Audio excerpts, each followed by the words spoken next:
하나님께서 주시는 말씀 우리 함께 교독하도록 하겠습니다. 사도행전 28장 7절부터 15절까지 말씀입니다. 사도행전 28장 7절에서 15절까지 우리 한 절씩 교독하도록 하겠습니다. 각 가정에서도 성경을 찾아서 함께 교독하도록 하겠습니다. 사도행전 28장 7절부터 15절까지 말씀입니다. 제가 먼저 읽겠습니다. 그 근처에 그 섬의 추장인 보블리오가 농장을 가지고 있었다. 그가 우리를 그리로 초대해서 사흘 동안 친절하게 대접해 주었다. 마침 보블리오의 아버지가 열병과 이질에 걸려서 병석에 누워 있었다. 그래서 바울은 들어가서 기도하고 그에게 손을 얹어서 낫게 해 주었다. 이런 일이 일어나니 그 섬에서 병을 앓고 있는 다른 사람도 찾아와서 고침을 받았다. 그들은 극진한 예로 우리를 대하여 주었고 우리가 떠날 때에는 우리에게 필요한 물건들을 배에다가 실어 주었다. 석 달 뒤에 우리는 그 섬에서 겨울을 난 디오수구로라는 이름이 붙은 알렉산드리아 배를 타고 떠났다. 우리는 수라구사에 입항하여 사흘 동안 머물고 그곳을 떠나 빙 돌아서 레기온에 다다랐다. 그런데 하루가 지나자 남풍이 불어왔으므로 우리는 이틀 만에 보디올에 이르렀다.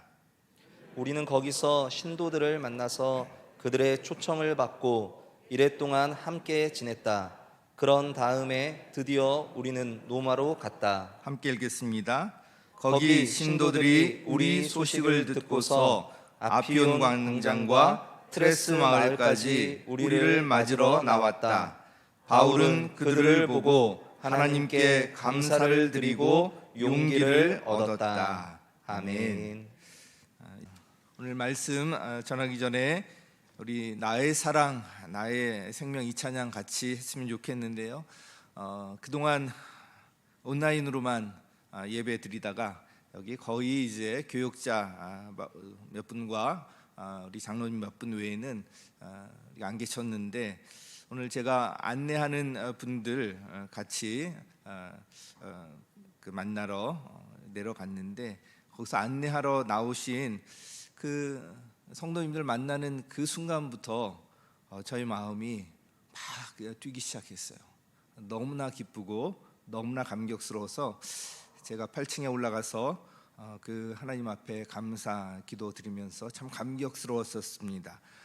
이 8주 동안 온라인 예배 드리고 여기 오랜만에 나와서 아마 이 자리에서 예배 드리는 분들도 비록 마스크를 쓰고 거리 두기를 하고 실천하고 있지만 그럼에도 불구하고 이렇게 우리가 얼굴을 마주 보면서 함께 모여 예배 드린다는 것이 정말 소중하다는 것을 또 깨닫게 됩니다. 우리가 가정에서 온라인으로 예배 드리는 것 하나님께서 받으시고요. 이 자리에서 함께 우리 공동체성을 확인하며 또 예배 드리는 것 또 하나님께서 기뻐 받으실 줄 믿습니다.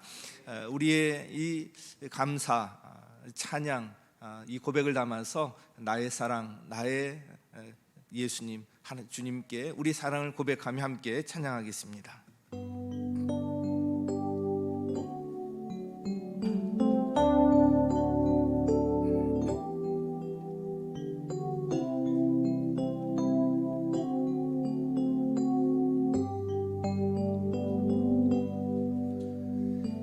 나의 사랑, 나의 생명, 나의 예수님, 영원토록 정성 다해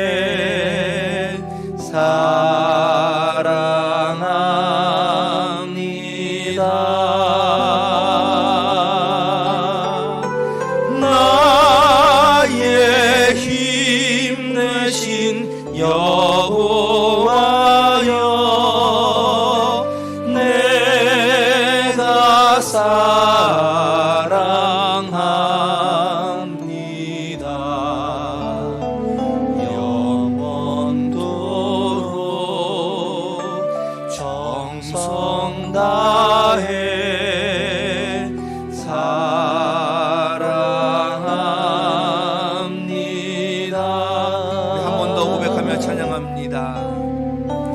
나의 사랑, 나의 생명, 나의 예수님,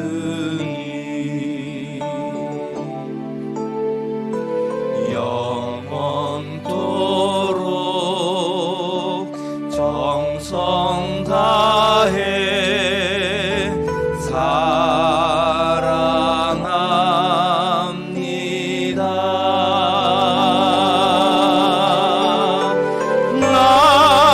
나의 힘 되신 여호와여,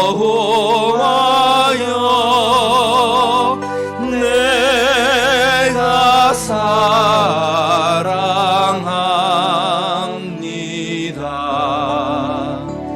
영원토록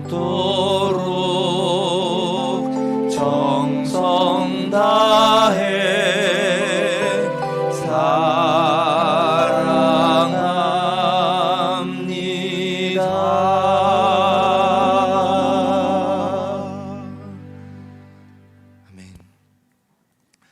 우리 예수님께서 이 자리에 함께 하시고 우리의 사랑의 고백을 기뻐 받으셨을 줄 믿습니다. 오늘 설교 제목은 우리가 믿는 하나님은, 이런 제목으로 말씀을 드립니다.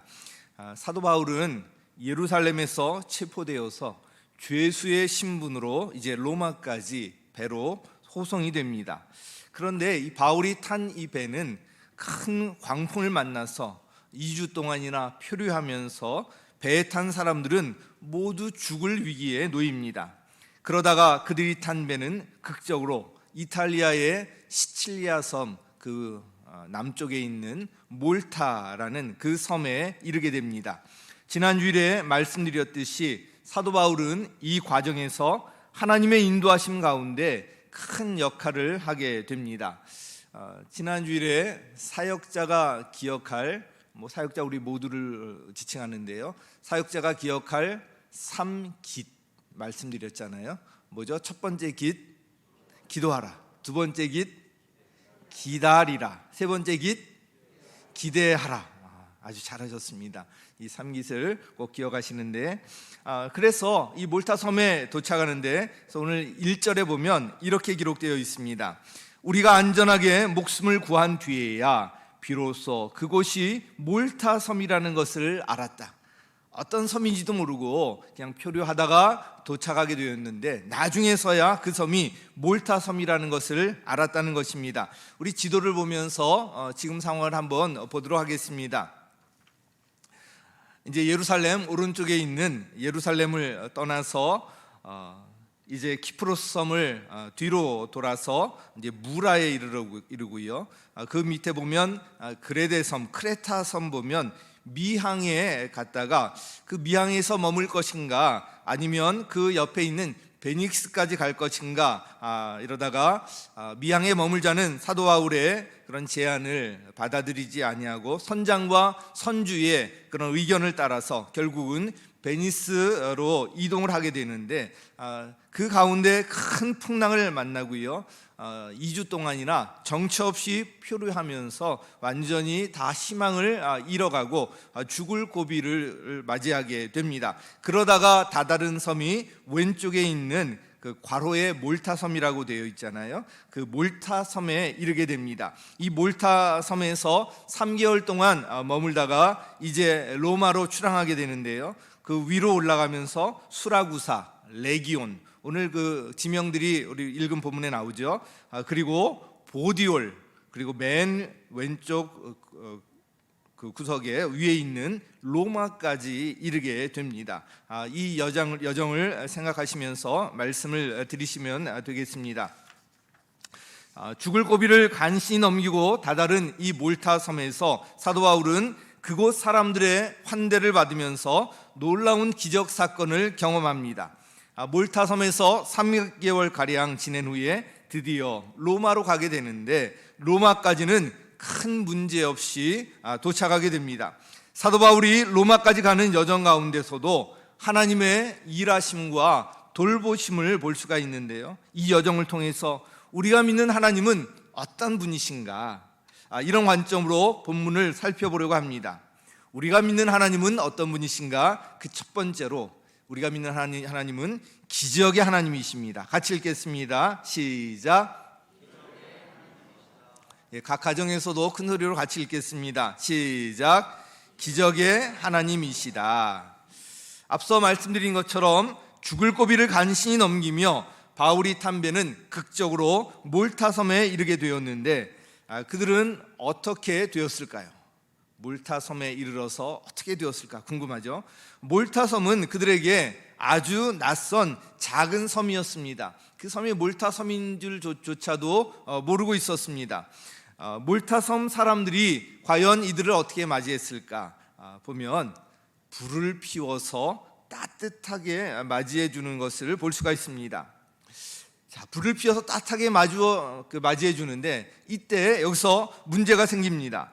바울이 나뭇가지를 하나를 모아다가 불에 이렇게 던졌는데 거기에서 독사가 뜨거운 온기 때문에 튀어나와서 그냥 사도 바울의 손에 달라붙은 거예요. 매달리는 거예요. 그 모습을 보면서 몰타에 있는 그 사람들은 그런 일들을 많이 경험했기 때문에 이 사람은 분명히 죽을 것이다, 이렇게 생각하고 있었습니다. 그래서 이 광경을 지켜보면서 이 사람이 언제 죽을까 이것만 기다리고 있었던 것 같습니다. 우리 6절 말씀 우리 같이 한번 관련해서 읽겠습니다. 시작. 섬 사람들은 그가 살이 부어 오르거나 당장 쓰러져 죽으려니 하고 생각하면서 기다렸다. 그런데 오랫동안 기다려도 그에게 아무런 이상이 생기지 않자 그들은 생각을 바꾸어서 그를 신이라고 하였다. 여러분, 이 광경을 보면 참 흥미롭습니다. 누군가 옆에 있던 사람이 뱀에 물리면 어떻게 해야 되죠? 뭐 난리가 나겠죠. 가서 이 독사한테 물렸으니까 독을 어떻게 뺄 것인가, 뭐 동분서주하고 막 그럴 텐데 어떤 조치라도 취하는 것이 당연한 일일 텐데 그런 기록은 없습니다. 오히려 섬 사람들은 뱀이 달라붙은 바울이 언제 죽나, 언제 쓰러지나 이것만을 기다리고 있다고 기록되어 있습니다. 그것도 오래 기다렸다고 하고 있습니다. 그들은 아마도 그 독사에 물리면 어떻게 되는지 잘 알고 있었던 것 같습니다. 독사에 물려서 살아날 방도가 없다는 것을 경험적으로 잘 알고 있었기 때문에 어떤 조치를 취하는 것보다 이제 아무 소용이 없다고 생각하면서 사도 바울이 어떻게 되나 여기에 관심이 있었던 것 같습니다. 그러나 오랫동안 기다리면서 지켜보았는데도 바울에게는 아무런 이상이 생기지 않았습니다. 그러자 그들은 바울을 누구로 여겨요? 신이라고까지 여깁니다. 여러분, 바울이 신입니까? 도대체 어떻게 된 거죠? 1번, 바울은 독사가 싫어하는 특별한 체질을 가진 독사의 천적이었다. 2번, 하나님께서 기적적으로 바울을 보호하셨다. 2번입니다. 2번이에요. 한편 하나님께서는 이 섬에서 바울을 통해서 놀라운 치유의 기적을 또 베풀어 주십니다. 열병과 이질에 걸려서 병상에 누워있던 그 추장의 아버지가 치유를 받은 것입니다. 우리 8절 말씀인데 함께 읽겠습니다. 시작. 마침 보블리오의 아버지가 열병과 이질에 걸려서 병석에 누워 있었다. 그래서 바울은 들어가서 기도하고 그에게 손을 얹어서 낫게 해주었다. 아멘. 추장의 아버지가 병석에 누워 있었다고 하는 것을 보면 추장인 이 보블리오는 아버지를 낫게 하기 위해서, 추장이니까 별의별 방법을 다 동원했을 것입니다. 뭐 용하다는 그런 사람들 다 불러서 또 치유하려고 애썼을 것입니다. 사실 잘 알지 못하는 낯선 사람에게 선뜻 이 아버지 치유를 맡기는 것은 쉬운 일이 아니었을 것입니다. 그런데 독사가 바울의 손에 붙은 것을 달라붙었는데도 아무런 이상이 없었던 것을 경험했던 그런 일이 있었기 때문에 이런 일이 자연스럽게 이루어졌던 것 같습니다. 그런데 추장 그 아버지의 질병이 사도 바울이 거기에 손을 얹고 기도하니까 낫게 되었습니다. 자, 이 소문이 섬 사람들에게 퍼지게 되었고요. 병을 앓고 있는 다른 사람들도 찾아와서 고침을 받게 됩니다. 섬에 도착해서 참 놀라운 이런 일들이 계속 일어나는데요. 사도 바울은 이와 같이 몰타 섬에서 놀라운 이런 기적 사건들을 경험하게 되는데, 사실은 이런 일들은 이미 예수님께서 제자들에게 약속하셨던 일들입니다. 예수님께서는 제자들에게 온 세상에 나가서 만민에게 복음을 전하라는 이 사명을 말씀하셨고요. 말씀하시고 승천하시기 직전에 바로 이와 관련된 약속을 주셨습니다. 바로 마가복음 16장 17절과 17절에 나와 있는데 우리 함께 읽겠습니다. 각 가정에서도 함께 큰 소리로 읽겠습니다. 시작. 믿는 사람들에게는 이런 표정터인데 곧 그들은 내 이름으로 귀신을 쫓아내며 새 방언으로 말하며 손으로 뱀을 집어들며 독약을 마실지라도 절대로 해를 입지 않으며 아픈 사람들에게 손을 얹으면 나을 것이다. 아멘. 이런 기적이 오늘날도 일어날까요? 우리가 믿는 하나님은 살아계시기 때문에 오늘날도 과학이나 이성으로 이해할 수 없는 이와 같은 초자연적인 일들이 일어난다는 것을 저는 믿습니다. 이미 여기에 계신 많은 분들이 이런 일들을 경험하셨습니다. 그렇다고요, 시험 삼아서 독사를 손으로 집어들거나 죽나 안 누나 시험해 보려고 독약을 마시거나 이렇게 하시면 돼요, 안 돼요? 안 되는 거예요. 이런 일로 하나님을 시험하는 것은 하나님 앞에서 악한 거예요. 이렇게 시험하실 생각은 아예 하시면 안 됩니다. 예수님께서 제자들에게 이 약속을 주신 시점을 우리가 주목할 필요가 있습니다. 예수님께서는 온 천하에 나가서 만민에게 복음을 전파하여라, 승천하시기 직전에 마지막으로 제자들에게 이 사명을 주시고요. 그리고 나서 제자들에게 이런 표징이 따를 것이라고 약속의 말씀을 주신 것입니다. 그래서 이 약속은 그냥 시험하라고 주신 것이 아니라 사명과 함께 주신 것임을 우리가 기억해야 합니다. 하나님의 기적은 지금도 계속됩니다. 우리가 믿는 하나님은 살아계시기 때문입니다. 그런데 초자연적인 일이 나타나리라는 이 하나님의 이 약속은 복음 전파의 사명과 함께 주어졌다는 것을 기억해야 합니다. 그래서 우리 선교지에서도 이런 기적 사건들이 종종 일어나고요. 우리나라나 지금 복음이 막 전해지는 그런 제3세계 이런 데서도 이런 일이 많이 보고가 되고 있는 이유가 있습니다. 한 가지 주의할 것은 우리 신앙이 이런 기적만을 추구하면 안 된다는 것입니다. 기적은 하나님께서 주관하시고 필요에 따라서 주시지만 우리가 이 기적만을 쫓아다니는 이런 신앙은 문제가 있는 거예요. 기적을 경험하고 더 큰 기적을 또 추구하고 이러면서 신앙이 건전하게 자라지 못합니다. 우리가 사명을 따라 살아가면 기적이 필요할 때 하나님께서 이 기적을 허락해 주시는 것입니다. 그래서 우리 절대로 이런 기적을 추구하는 것이 아니라 우리가 정말 추구할 것은 하나님께서 우리에게 주신 그 사명, 바로 그 사명을 따라 살아갈 때 이런 기적 사건들을 우리에게 주신다는 것입니다.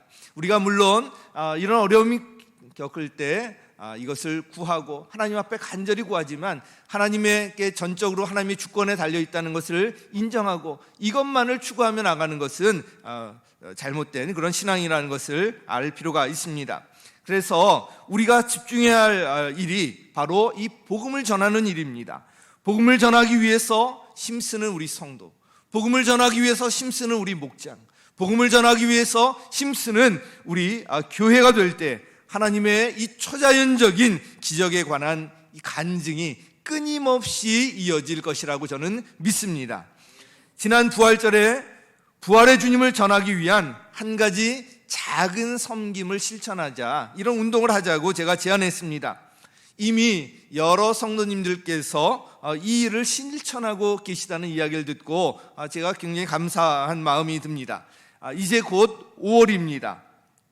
코로나19로 인해서 여전히 답답한 상황이지만 우리 모두 이 복음의 열정을 가지고 작은 섬김 한 가지씩을 실천해 나간다면 주님께서 그 가운데서도 일하시는 놀라운 일하심을 보게 될 것입니다. 기적의 하나님을 그 가운데서도 우리가 경험하게 될 것입니다. 우리가 믿는 하나님은 기적의 하나님이십니다. 자, 우리가 믿는 하나님은 어떤 하나님이신가? 두 번째로 위로의 하나님이십니다. 우리 같이 읽겠습니다. 시작. 위로의 하나님이시다. 우리 각 가정에서도 우리 큰 소리로 함께 읽도록 하겠습니다. 시작. 위로의 하나님이시다. 주 예수 신분으로 배를 탄 채 로마로 호송되던 중에 사도 바울이 탄 배는 지중해에서 큰 광풍을 만나고요, 2주 동안이나 표류하게 됩니다.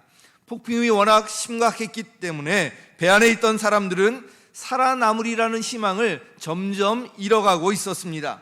사도 바울은 모두의 안전을 지켜주실 것이라는 하나님의 약속을 굳게 붙들고 있었지만 육신적으로는 그도 많이 지쳐 있었을 것입니다. 환경을 보면 한치 앞을 내다볼 수 없었고요, 환경을 보면 어떤 무땅에 도착하리라는 그런 이제 기대할 만한 것이 없었습니다. 하나님의 약속의 말씀만을 붙들고 있었던 것입니다.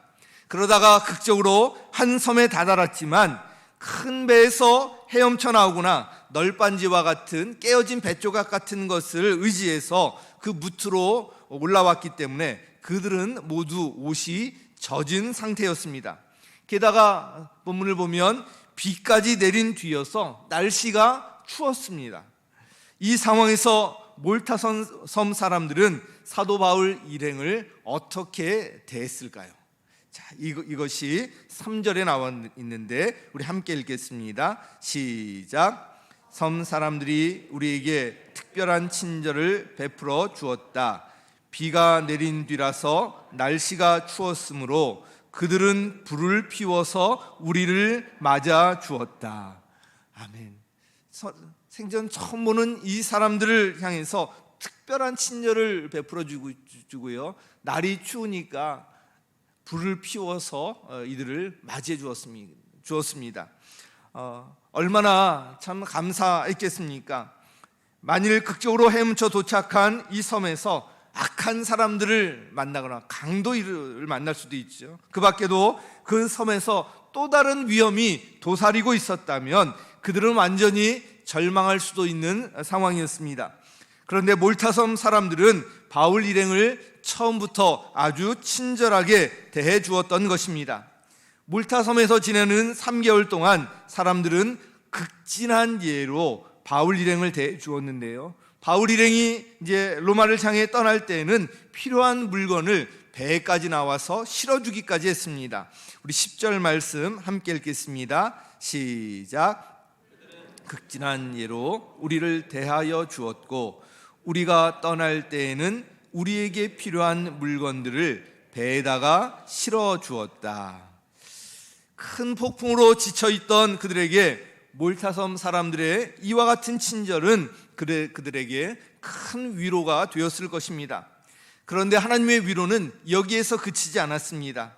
이제 마침내 몰타섬을 떠나서 로마까지 이르게 되는데요, 로마에 다다르기도 전에 신도들을 만나서 함께 지내고 로마 신도들의 마중까지 받게 됩니다. 14절 말씀 우리가 같이 한번 읽겠습니다. 시작.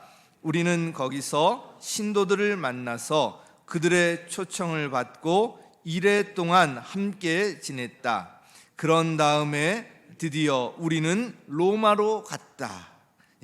신도들을 만나서 그들의 초청을 받는데 여기가 어디냐면 보디올이라는 곳입니다. 이제 몰타섬을 떠나서 로마로 향해 가는데 보디올에 이를 때는 이제 남쪽에서 북쪽으로 가는 건데 남풍까지 불어요. 그래서 보디올까지 신속하게 도착을 하게 됩니다. 이 보디올에 이르렀을 때 거기에서 신도들의 초청을 받게 되고요, 이래 동안 일주일 동안이나 함께 지내면서 그들의 섬김을 받았다는 거예요.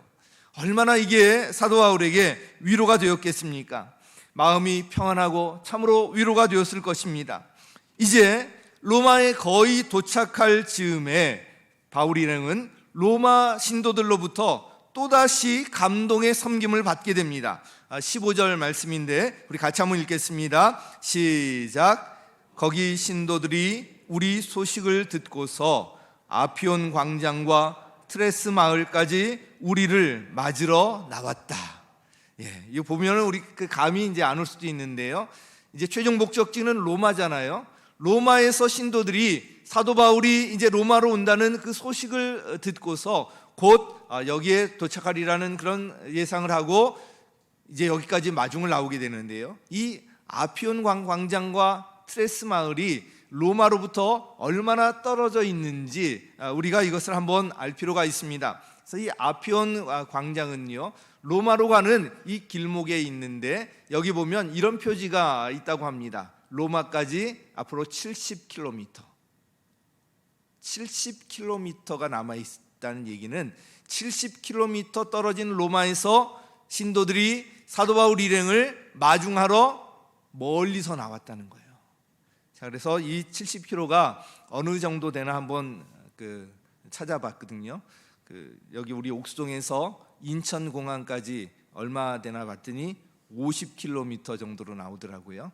그래서 천안까지 얼마 정도 되나 봤더니 80km 정도 된다고 나와 있는데 거의 천안까지 이르는 돼서 여기서 이제 마중을 나왔다는 거예요. 참 놀라운 일이 아닐 수가 없습니다. 트레스 마을까지 나왔다고 했는데 적어도 50km 이상 떨어진 곳까지 로마 성도들이 사도 바울 일행을 맞이하러 이렇게 멀리까지 마중을 나왔다는 것입니다.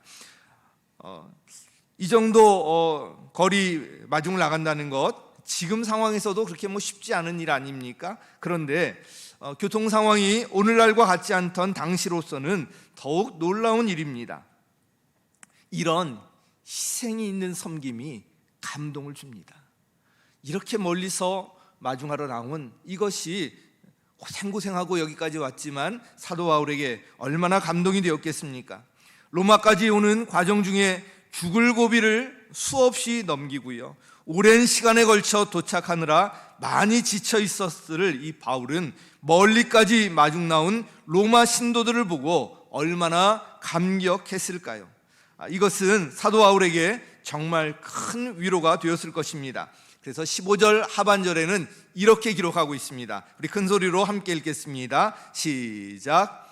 바울은 그들을 보고 하나님께 감사를 드리고 용기를 얻었다. 다시 한번 읽겠습니다. 시작. 바울은 그들을 보고 하나님께 감사를 드리고 용기를 얻었다. 아멘.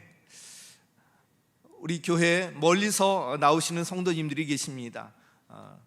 아주 멀리는 경북 예천에서도 오시고요, 아주 멀리 떨어진 곳에서 오시는데 여기까지 나오는 게 참 쉽지 않은 일입니다. 그럼에도 불구하고 여기 나오시는 모습을 보면 참 그런 것들이 또 이제 힘이 되는 그런 것을 경험하게 됩니다. 하나님께서는 복음을 위해서 또 하나님 나라를 위해서 일하는 이 사역자들, 일꾼들을 결코 버려두지 않으십니다. 사역을 하다가 때로는 지칠 때도 있고 위로가 필요할 때도 있는데 그럴 때마다 위로하시고 격려하시는 분이 바로 우리가 믿는 하나님이십니다. 우리가 믿는 하나님은 위로의 하나님이십니다. 할렐루야. 자, 우리가 믿는 하나님은 세 번째 어떤 하나님이신가? 그분은 신실하신 하나님이십니다. 우리 같이 읽겠습니다. 시작. 신실하신 하나님이시다. 우리 각 가정에서도 크게 한 번 더 읽겠습니다. 시작. 신실하신 하나님이시다. 자, 이 신실이라는 말이 우리 성경에 충성이라는 말로도 번역이 되고요. 그래서 우리가 맡은 자에게 구할 것은 충성이다, 이런 말 잘 알잖아요. 영어로 하면 faithfulness입니다. 이 말은 한 번 약속한 것을 끝까지 지킨다는 거예요. 한 번 약속한 것을 반드시 지킨다는 거예요. 신실한 성도는 어떤 성도인가? 하나님과 약속한 것을 끝까지 지키는 사람이 신실한 성도입니다. 본문을 통해 우리가 분명히 알 수 있는 것은 우리가 믿는 하나님은 약속을 지키시는, 반드시 지키시고 끝까지 지키시는 신실하신 하나님이시라는 것입니다. 사도 바울이 큰 어려움 속에서도 마침내 로마까지 갈 수 있었던 것은 약속을 지키시는 신실하신 하나님과 이에 대한 바울의 믿음 때문이었습니다. 그래서 큰 폭풍을 만나서 모두가 희망을 잃고 있는 그 상황 속에서도 바울은 그들에게 희망을 전할 수가 있었습니다. 이와 관련해서 지난번 살펴보았던 구절을 다시 한번 인용하겠습니다. 우리 27장 24절 말씀 같이 읽겠습니다. 시작. 두려워하지 말아라. 너는 반드시 황제 앞에 서야 한다. 보아라, 하나님께서는 너와 함께 타고 가는 모든 사람의 안전을 너에게 맡겨주셨다 하고 말씀하셨습니다. 사도 바울에게 나타나셔서 이제 폭풍으로 살아남으리라는 희망을 점점 잃어가고 있는 이 때에 하나님께서 바울에게 나타나셔서 두려워하지 말아라. 두려워하지 말아라. 너는 반드시 황제 앞에 서야 된다. 이 말은 뭐예요? 반드시 로마까지 살아서 갈 것이다. 그리고 또한 배에 함께 타고 가는 모든 사람의 안전을 너에게 맡겼다. 이 사람들의 생명도 모두 안전할 것이다. 이 약속의 말씀 아닙니까? 사도 바울에게 주님께서 나타나셔서 이 사명을 확인해 주시고 그에게 배에 타고 있는 모든 사람의 안전까지 지켜주시라는 약속의 말씀을 주셨습니다. 이에 대한 사도 바울의 반응이 중요합니다. 사도 바울은 하나님의 약속의 말씀 그대로 이루어질 것을 믿고 붙듭니다. 그리고 확신을 가지고 배 안에 있는 다른 사람들을 격려하면서 흔들림 없이 끝까지 나가게 됩니다. 우리 27장 25절 말씀 우리 큰 소리로 함께 같이 읽겠습니다. 시작. 그러므로 여러분 힘을 내십시오. 나는 하나님께서 나에게 말씀하신 그대로 되리라고 믿습니다. 하나님께서 이 자리에 계신 모든 분들, 또 각 가정에서 예배드리는 모든 분들에게 주시는 말씀으로, 나에게 주시는 음성으로 듣고 다시 한번 이 말씀을 읽도록 하겠습니다. 27장 25절 시작. 그러므로 여러분 힘을 내십시오. 나는 하나님께서 나에게 말씀하신 그대로 되리라고 믿습니다. 아멘. 결국 하나님의 약속은 말씀하신 그대로 이루어지게 됩니다. 배에 타고 있던 모든 사람이 무트로 올라와서 한 사람의 생명도 손상되지 아니하고 다 구원을 받게 됩니다. 사나운 폭풍 속에서 모두 살게 되리라고는 상상조차 하지 못했지만 하나님께서는 약속하신 그대로 이루어 주셨습니다. 그리고 마침내 바울은 로마에 이르게 됩니다. 14절 말씀 우리 한 번 더 읽겠습니다. 시작.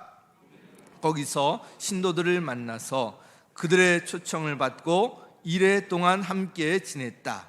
그런 다음에 드디어 우리는 로마로 갔다. 우리 한 번 더 읽겠습니다. 시작.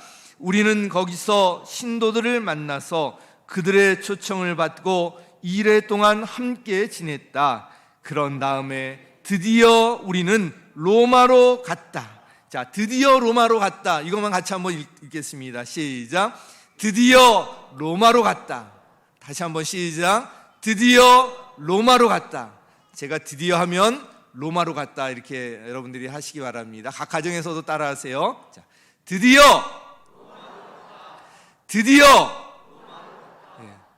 야, 이거는 정말 감격스러운 일입니다. 이 구절을 읽고 또 읽으면 정말 놀라운 힘이 되는 것을 알 수가 있습니다. 드디어 로마로 갔다. 그렇게 꿈꾸고 그렇게 소원하던 로마로 드디어 가게 됐다는 이야기입니다.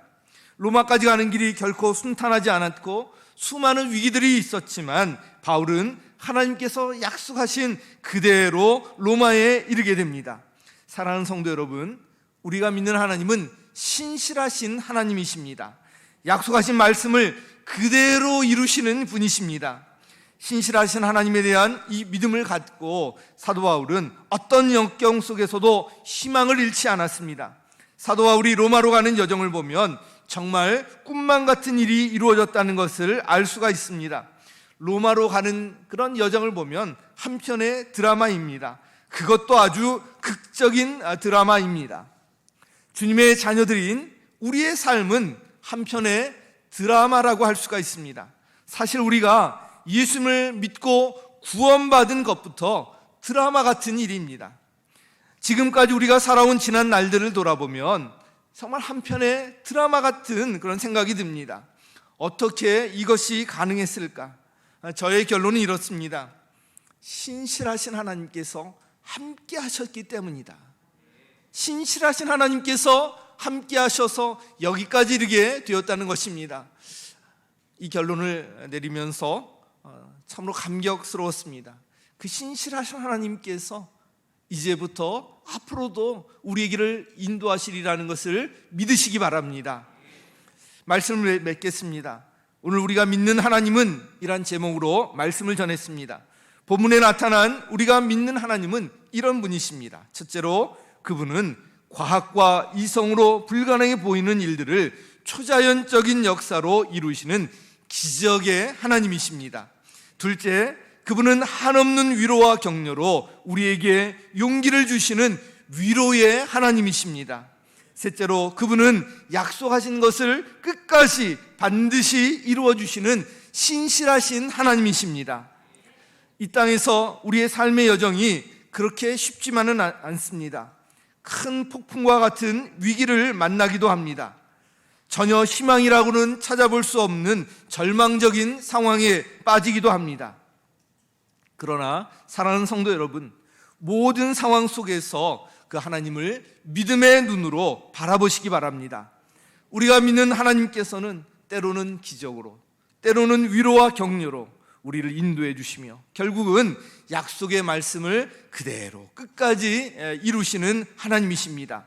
기적의 하나님, 위로의 하나님, 신실하신 하나님을 믿고 의지함으로 어떤 상황 속에서도 주님을 바라보시며 용기를 내시고 승리하시기를 예수님의 이름으로 간절히 축원합니다.